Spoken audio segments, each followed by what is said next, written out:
Hey guys, welcome back to the channel. Today we are sharing with you everything you need to know before you ride the California Zephyr.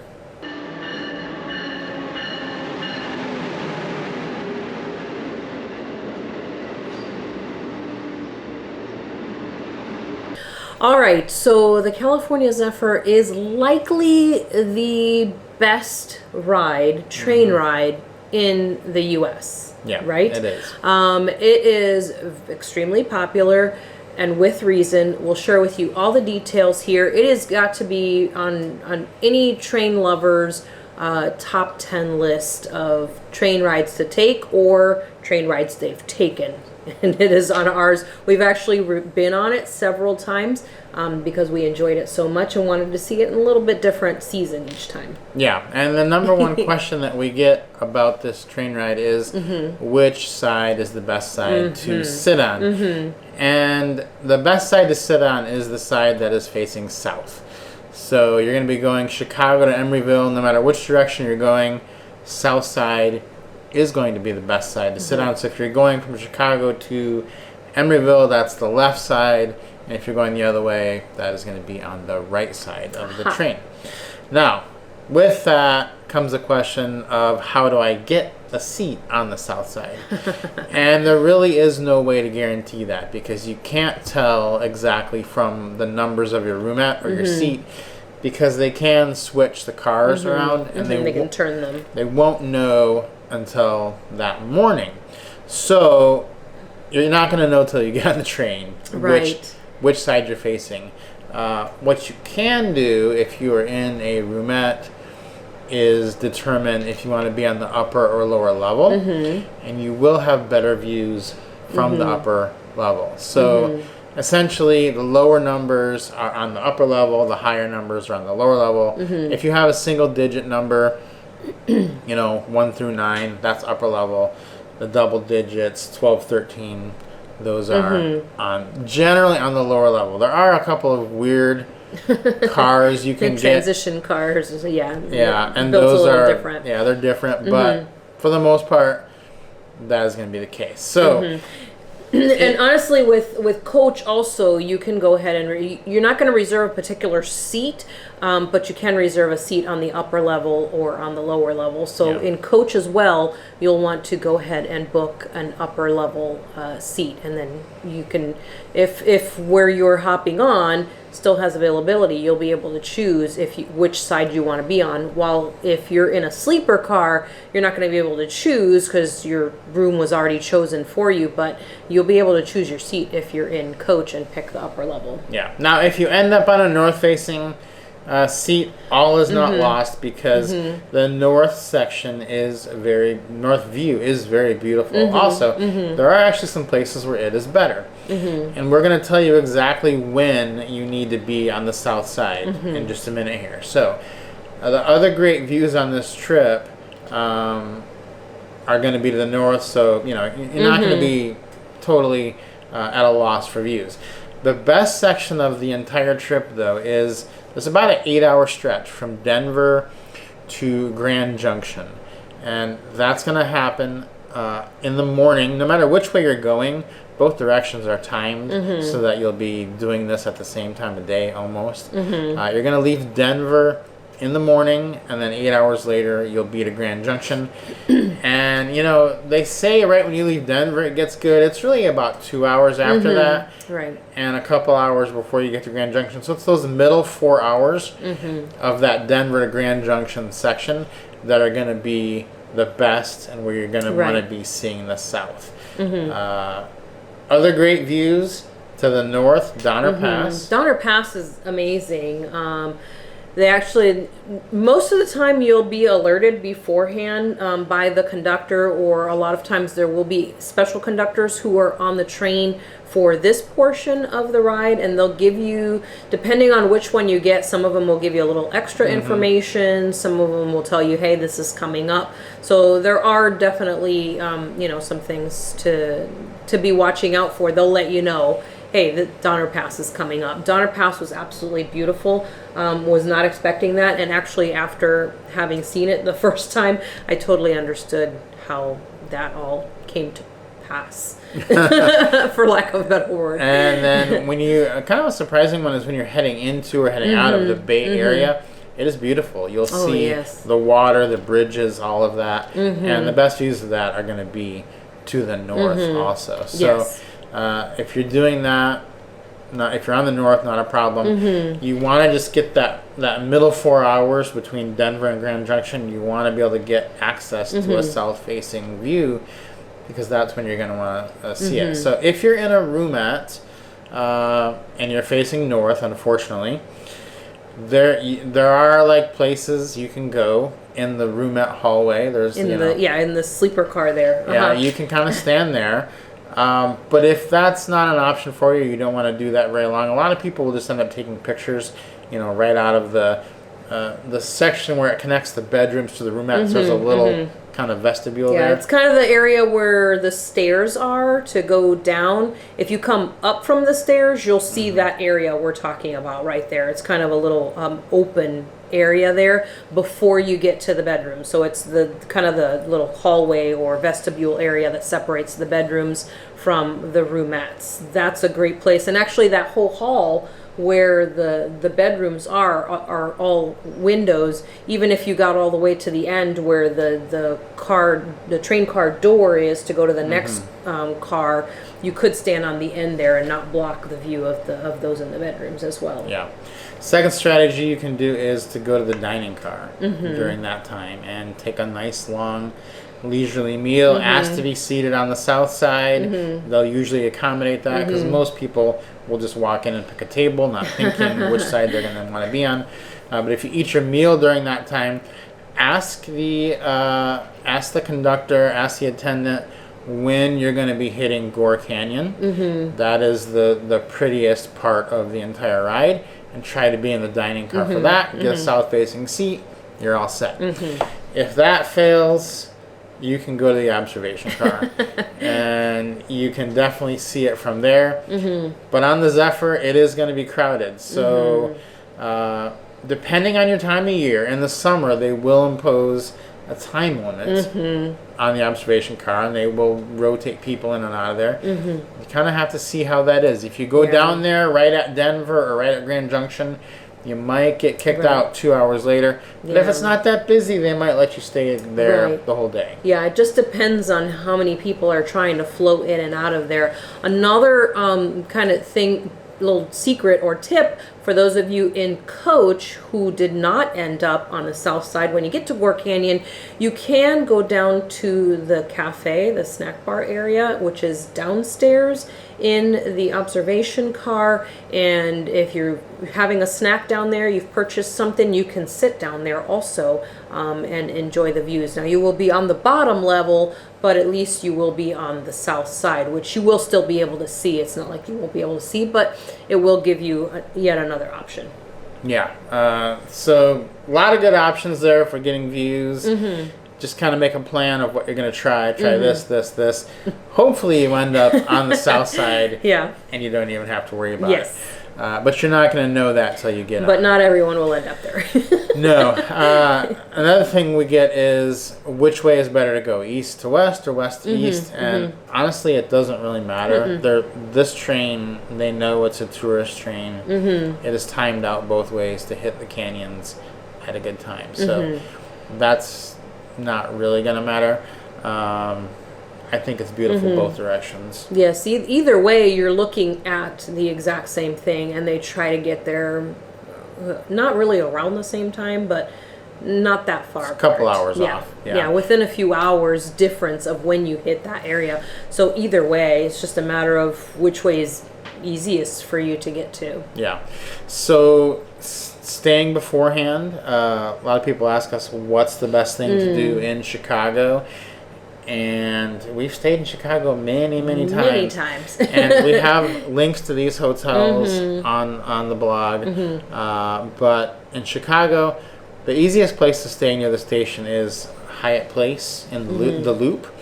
If you stay at a Loop hotel, which is a section of Chicago, that's closest to the station. We usually stay there.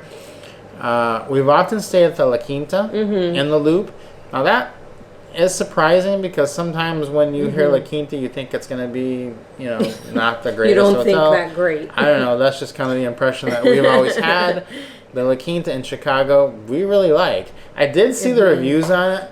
7.9. I don't know what they're talking about. La Quinta is great in Chicago. It is. It's actually, I think, an anomaly for La Quintas because I'll be honest, when you first booked it the first time. Yeah, she was not happy. He said we were staying at La Quinta. I was like, I thought it was a little bit of an odd choice, but yeah, I don't know. But we got there and it was lovely. It looked like it had been recently renovated, and I think one of the great things about it too is they have a microwave and a fridge. So if you're there for a couple days, you can store some food there as well. So and the rooms are big. It was actually quite nice. They're big for rooms. Chicago. Yeah. Oh my goodness. The rooms are big, and it's really well located. So. We've also stayed at the club quarters in Chicago, and we did that because it was really cheap. And it was probably not as nice as the La Quinta, and the La Quinta probably not as nice as the Hyatt Place. Yes, that sounds about right. They also go up in price. Yes. On that list. So use your budget to drive your choice. But the great thing about all those hotels are that they're all very walkable from the train station. We walk with our bags and our backpacks. Now it's probably a 10-minute walk to them, but it is a safe area of town in Chicago. We were pretty late coming in on the Zephyr. We were like 8 hours late. I think we walked to our hotel to the La Quinta at 2 a.m. Yeah. Had no problem. So I think we only ran into one other person, and they were walking also. So yeah, a couple from the train actually walked there with. Actually, the nice thing is that if you're walking to these hotels, you're walking downhill. The bad news is then that the next day when you're trying to walk to the station, you're walking not like up a steep hill, but it is uphill. So that's Chicago. Now in Emeryville, a completely different situation. Emeryville has one hotel that is really close. That is the Hyatt House to the station. The other hotels we have all walked to. Don't do what we did, okay? So we'll discourage this, even though we did it. We have walked. We have walked to the Sonesta, and I think like 3/4 of the way there, we thought, why are we walking? I was fine with it because I knew how far it was, but 3/4 of the way there, she started yelling, "We're taking a cab back tomorrow." She was done with the walk. I don't know if I was yelling. But... yeah. You were saying that you wanted to do that. And then the 4 Points, also a good hotel. But the Sonesta was a great hotel. Yeah. Yes. Yes. It was a good hotel. The room actually was really nice. And the 4 Points was a great hotel. They're all the hotels in Emeryville are nice. Yeah, they're all great, and it's really easy. It's a once you don't have your bags that you're schlepping around. I didn't mind the walk. I just didn't want to have to schlep my bags as well. Yeah, we had a lot of bags, and it's not easy like on these sidewalks that are have big dents in them, and it's just it's kind of a mess. If you're just walking around, it's fine. There's tons of food and stuff around there, so it's easy to just walk around. And I think there's even like a Trader Joe's there, so it's a nice area. Now the Hyatt House is going to be the most expensive because it is the closest. It's the closest, and then they go down in price, with the Sonesta being the cheapest and the furthest and the most treacherous walk. But all that is moot because you shouldn't walk to any of the hotels, even though it shows you on the map that the Hyatt House is like just right there, like the station's here. You can see it from the station. You can. You get off the train and you're looking there right at the Hyatt House across easy. the tracks. Easy. It's easy. But you have to get across the tracks, and that's where things go south. Yeah, they go south there. Here's the problem is you have to take an elevator or carry your bags up the stairs, but you're generally not going to carry your bags up the stairs, 2 flights up, to get to the little bridge to walk over the tracks, and then you go down the stairs. There's an elevator, which is great. It's convenient. However, it is used as a public toilet, I think, often. Yeah. So you don't really want to get in there and then go up and across. Just pay the $15 and have them drive you around the building and over to the Hyatt House or any of the hotels that you're going to. You're better off. We've made the mistake the first time, and then the second time we thought, how bad can it be? How bad can it be? It can't be that bad. It was just a one-time probably thing. just our bad luck. After now, it's been like our fourth time. It's just a constant. Yeah. So, you just want to take a cab. Just learn the lesson from us. Or a hotel shuttle in Emeryville. But all the hotels are great. They're all a little expensive. So just pick the cheapest one and take a cab. They're all nice. They're about the same level, really, honestly. Yeah. On the Zephyr, you will likely be sharing tables with other people in the dining room. Yes.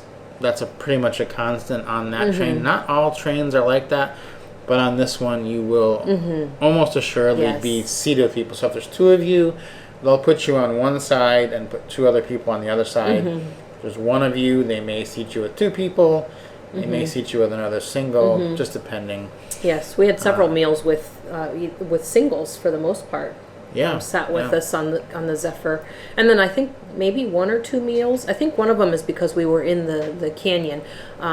We had one of our meals in the room because our room was on the south side, so we decided to eat in the room while we watched the views. Yeah, and that's one thing you can do if you just don't really want to eat with other people. If you're shy, you can do that. But we have found that going to the dining car and eating with people is a great thing, and most people are very nice and eager to happy about the same things you're talking about. And they're there for the same reasons you are, so generally you'll get along with them pretty well. Yeah. Another thing to know about the Zephyr is if you're going all the way to San Francisco, that's going to involve a bus.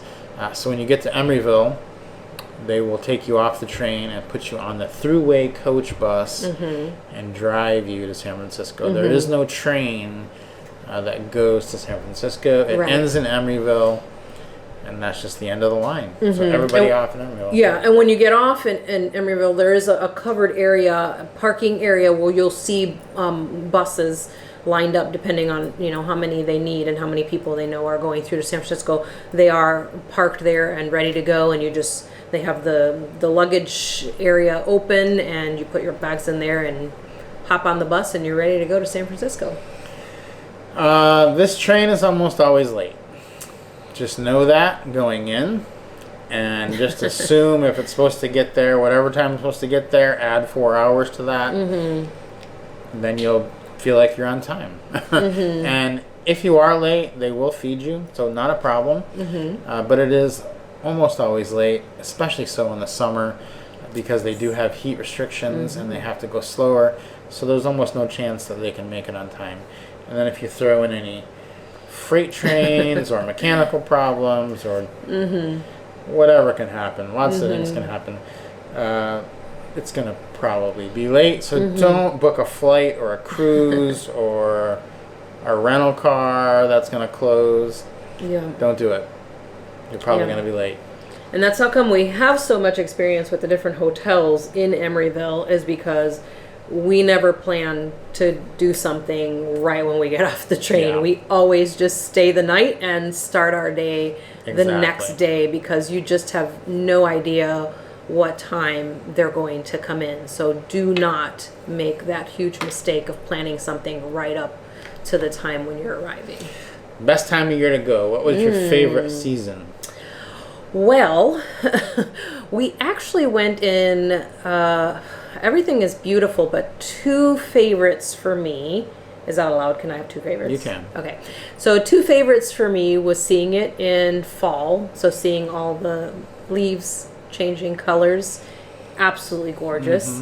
And then the other time, I had always wanted to go in winter to see it with the snow, but we were there in May and it snowed, big snowstorm, and I actually got my wish and got to see it. So that's not really winter, but I would say winter because it was absolutely stunning with the snow.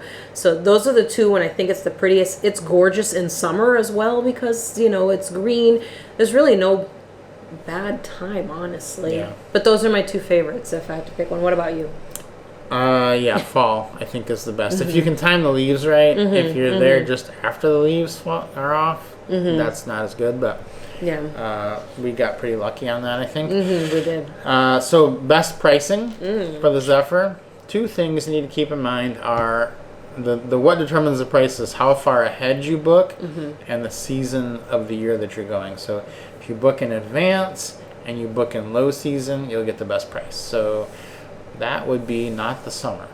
Basically anything but the summer booked far in advance. Late spring to late summer is going to be your busiest time. Yeah. So that's going to be, even if you book that in advance, like a year in advance, in June, it's still going to be expensive because the prices just start expensive. Right.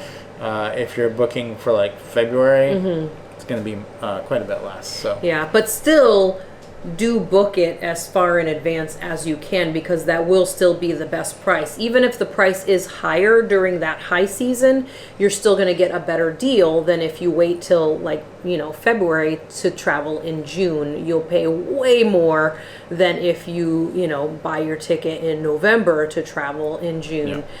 You're going to get a much better price. So definitely still book ahead. Yeah, Amtrak prices do not go down. Like sometimes cruise ships, they'll do a blowout of the prices at the end. Yeah, or even sometimes flights will do that sometimes, but Amtrak does not do that. They do not go down. So yeah, book as far ahead as you can, and you'll get the best price that way. Yeah, so hopefully this answers all the questions that you would have about riding the California Zephyr. Hope you guys enjoy your trip. Hope you guys enjoyed this video. Leave us a comment below if we answered your question, or if you have other questions, leave them down here in the comment section and we'll be in there answering questions for you.